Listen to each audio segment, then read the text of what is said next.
परिणाम के बाद मानते हैं ना कि अब ईवीएम ठीक है। हाँ, ईवीएम ठीक है। पहले तो आप लोग शोर मचाते थे ना कि ईवीएम गड़बड़ है। पहले गड़बड़ करते थे ये लोग, सुप्रीम कोर्ट की निगरानी में सब हुआ है। वीवीपैट और हर चीज़ की उसकी जो टेस्ट चेकिंग जब और सख्ती की गई इतनी ज़्यादा, तभी ये सब सही हुआ है। समाजवादी पार्टी के प्रतापगढ़ से सांसद हैं नवनिर्वाचित एसपी सिंह पटेल। पटेल साहब क्या कुछ कहेंगे? आज एक तरीके से प्रधानमंत्री ने संबोधित किया है, अगर आपने सुना होगा तो तमाम बातों इन्होंने कही है, क्या कहेंगे? मैंने ये तो नहीं सुना उन्होंने क्या कहा। मैं तो आया था यहाँ अपनी वह, चूँकि मैं नया अभी इलेक्ट हुआ हूँ तो सारी फार्मेलिटी करने आया था।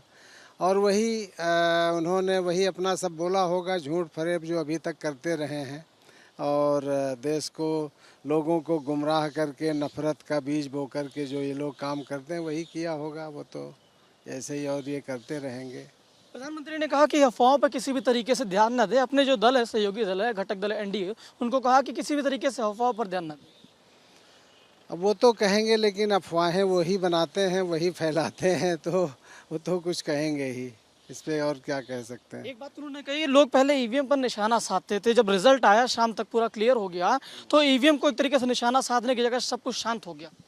देखिए, ईवीएम पे पहले होता तो था, लेकिन इस बार सुप्रीम कोर्ट की सख्ती के कारण कुछ ऐसा नहीं ये लोग कर पाए हैं और ईवीएम से जो चुनाव हुए हैं वो सही हुए हैं और मतगणना भी सही हुई है और किसी भी तरह का अब इसमें शक की गुंजाइश नहीं रह गई, क्योंकि सुप्रीम कोर्ट के हस्तक्षेप से बहुत कुछ सही हो गया है। तो इस परिणाम के बाद मानते हैं ना कि अब ईवीएम ठीक है।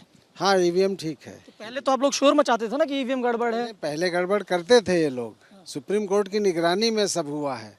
वीवीपैट और हर चीज़ की उसकी जो टेस्ट चेकिंग जब और सख्ती की गई इतनी ज़्यादा, तभी ये सब सही हुआ है।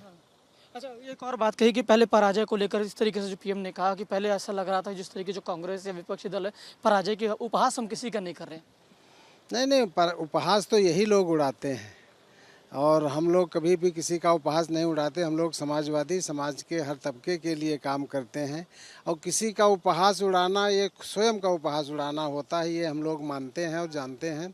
इसलिए काम करो, जनता के लिए काम करो। जनता ने हम लोगों को चुना है तो उनके लिए समर्पण भाव से काम करना चाहिए, ईमानदारी से, निष्ठा से काम करने की ज़रूरत है। तीसरी बार पीएम बनने जा रहे हैं नरेंद्र मोदी, तो क्या कुछ कहेंगे? ये देश का दुर्भाग्य है कि उन्हें फिर से मौका मिला है, मैं तो यही कहूँगा।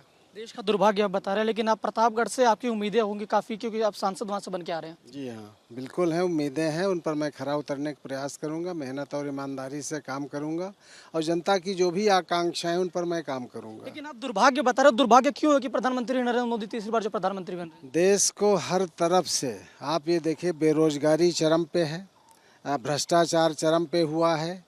आप देखें, किसान परेशान है, बदहाल है, तो और क्या है, देश का दुर्भाग्य ही तो है। किसी को रोजगार नहीं, और बेरोजगारी का दर आप देखें 83% युवा बेरोजगार हैं, तो ये सब दुर्भाग्य ही तो है। लेकिन वो तो कह रहे हैं कि भारत तीसरी सबसे बड़ी अर्थव्यवस्था बन गई है, आप दुर्भाग्य बता रहे हैं। अर्थव्यवस्था ऐसे बन गई है कि जो पहले से विदेशी कर्ज था पिछले 10 साल में वो 4 गुना बढ़ गया है। यही एक उपलब्धि हासिल की है हमारे प्रधानमंत्री जी ने। बहुत बहुत शुक्रिया हमसे बात करने के लिए। समाजवादी पार्टी के प्रताप